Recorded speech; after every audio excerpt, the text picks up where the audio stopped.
नमस्कार दोस्तों।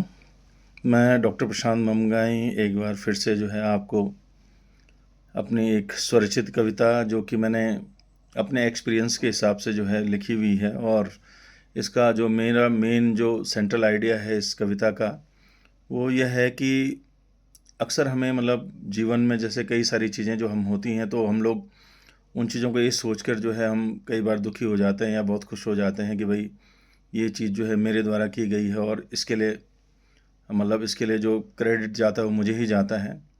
लेकिन शायद कहीं यहीं पर हम लोगों से थोड़ा गड़बड़ हो जाती है, क्योंकि अगर हम हर चीज़ को जो हमारे जीवन में होती है, चाहे वो सुख हो, दुख हो, अच्छा हो, बुरा हो, अगर उसको ईश्वर को समर्पित करते हुए चलें और ईश्वर के प्रति हमारा पूरी तरह से जो है समर्पण रहे, या हम ये मानें कि भाई हमारे जीवन में जो भी घटित हो रहा है उसमें कहीं न कहीं ईश्वर की इच्छा है या उसकी प्लानिंग है, तो वो चीज़ जो है ज़्यादा बेटर हो सकती है ना? तो इसी चीज़ को लेके मैंने जो है ये पोएम लिखी हुई है, समर्पण को लेके और जीवन को लेके।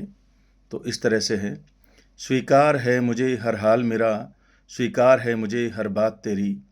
वह कुछ भी नहीं जो मैंने किया, मैं वही जिया जो तुमने दिया। मुझ में मेरा तो कुछ भी नहीं, जीवन तू ही और मृत्यु भी तू ही। निष्कर्ष यही है और सत्य ही।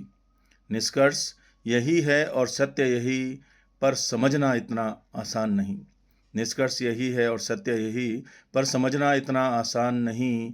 जीवन में जब कुछ प्रश्न मिले, जीवन में जब कुछ प्रश्न मिले और कभी जब कुछ कष्ट सहे, जीवन में जब कुछ प्रश्न मिले और कभी जब कुछ कष्ट सहे, लगा हो रहा है यह इम्तिहान मेरा, लगा हो रहा है यह इम्तिहान मेरा, पर जो भी मिला परिणाम तेरा, पर जो भी मिला परिणाम तेरा। एकमात्र समर्पण ही उपाय है सही, एकमात्र समर्पण ही उपाय सही।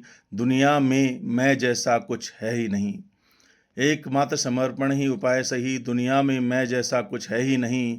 जन्म से मृत्यु तक बस कर्म गति, जन्म से मृत्यु तक बस कर्म गति। मोक्ष वही जब कुछ शेष नहीं, मोक्ष वही जब कुछ शेष नहीं।